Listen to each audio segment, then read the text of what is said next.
to use Google Sheets, let's use it in the browser Google Chrome. You could use it in another browser, but Google Sheets is a Google product. Let's use it in Google Chrome.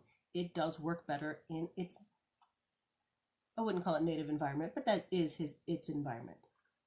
If you have it on your desktop, Google Chrome, double click it here. Or if you have it down here on your taskbar, click it once. If you don't have it readily available, if you don't see it immediately, just go ahead and click here in your search bar.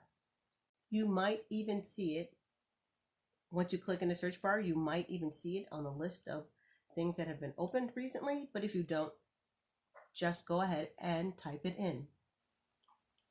Here, we've typed it in, and if it's installed, it will show up on the list and you can just click it to open it.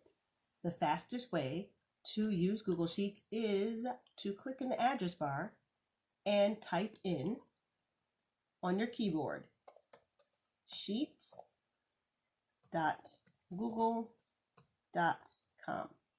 And as you're typing it, Google might even fill it in for you. That's fine. If it fills it in, you can hit enter at any time, or you can just finish typing it all in the address bar and hit enter yourself.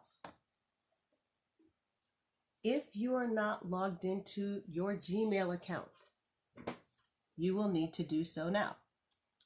So you click in your email spot and type in the name, or if your name pops up, go ahead and click it. If you've used this computer before and you typed in your Gmail account name many times, often it will save it. Windows will save it, or Chrome will save it. Not always. But if it doesn't, you're going to need to type it in. And click next. Type in your password and click next. If you are already logged in, this will come up right away, your Sheets start page. To start a new sheet, we're just going to click blank worksheet. And here we are.